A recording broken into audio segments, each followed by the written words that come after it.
কেউ আপনাকে ছাড়া থাকতে পারে না, আপনাকে ছাড়া অন্য কিছু ভাবতে পারে না। আপনি এড়িয়ে চললে তার খারাপ লাগে, আপনি উপেক্ষা করলে তার দম বন্ধ লাগে। খানিক অমনোযোগী হলেই অস্থির হয়ে বলতে থাকে, তুমি কি আমায় এড়িয়ে চলছো? যদি আপনার জীবনে এমন কেউ থেকে থাকে, তাহলে তাকে গুরুত্ব দিন। তার এই না থাকতে পারা, অন্য কিছু না ভাবতে পারা, খারাপ লাগা, দম বন্ধ হয়ে আসা, আপনাকে ভেবে লাগতে থাকা এসব অস্থিরতার যত্ন নিন।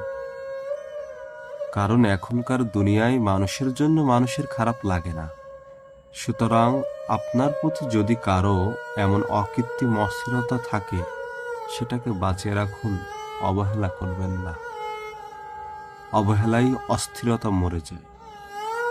সময়ের চেয়ে শক্তিশালী ইরেজার আর কিছুই নেই। বাবা মা হারানোর মতো শোকও একটা সময় ম্লান করে দেয় সময়। সুতরাং যে মানুষটা আজ আপনার জন্য অস্থিরতা প্রকাশ করছে, যত্ন না নিলে কিংবা ক্রমাগত অবহেলা করতে থাকলে একটা সময় সময়ের ইরেজারই এই টান মুছে দেবে। উপেক্ষিত হতে হতে অপেক্ষার আগ্রহ হারিয়ে যায়।